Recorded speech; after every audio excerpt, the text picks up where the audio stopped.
Store റൂമിന്റെ കാര്യം. അനീഷേട്ടന് store റൂമിൽ പോകാൻ താല്പര്യം ഉണ്ട്, പോയിക്കോ, പക്ഷെ വായിക്കുന്നത് ഞാനായിരിക്കും.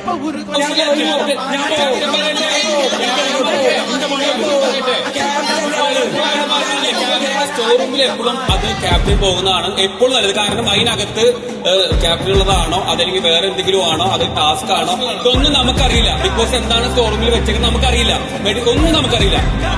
ഉത്തരവാദിത്തം ഈ ഹൗസിന്റെ ക്യാപ്റ്റൻ അതിൽ ഉത്തരവാദിത്തമുള്ള ഒരാൾ അവിടെ പോയിട്ട് ചെക്ക് ചെയ്യലാണ് എന്തുകൊണ്ട് നല്ലത്. കാരണം അതിനകത്ത് എന്ത് വരാം, അതിനകത്ത് നമുക്ക് ടാസ്ക് ആയിട്ട് വരാം, മെഡിസിൻസ് വരാം, വേറെ എന്ത് വരാം നമുക്കറിയില്ല. അതിനകത്ത് എന്താണല്ലോ ഫുഡ് വരാം. അപ്പൊ ഫുഡ് ആണെങ്കിൽ ഇപ്പൊ അതിൽ ചെന്നിട്ട് എടുത്തു വെക്കുന്നത് നമുക്കൊന്നും അറിയില്ല. അപ്പൊ ഏറ്റവും ബെറ്റർ ക്യാപ്റ്റൻ അത് പോയിട്ട് ചെക്ക് ചെയ്യലാണ് ഏറ്റവും നല്ലത്. കാരണം സ്റ്റോർ റൂമിൽ എനിക്കത് പ്രശ്നമില്ല, എനിക്ക് പോകണം നിർബന്ധമല്ല. ഞാൻ പറഞ്ഞ അങ്ങനെ വാശി ആരും പിടിക്കരുത്. കാരണം അത് ക്യാപ്റ്റന്റെ റെസ്പോൺസിബിലിറ്റി.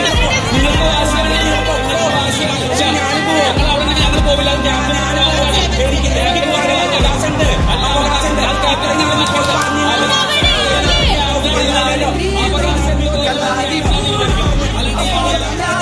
ക്യാപ്റ്റൻ ശ്രദ്ധയ്ക്കെന്ന് പറയുന്നത് ക്യാപ്റ്റന്റെ ശ്രദ്ധയ്ക്കെന്ന് പറയുന്നത് ഫലമാണ് വരുന്നെങ്കിൽ ഇയാളാണ്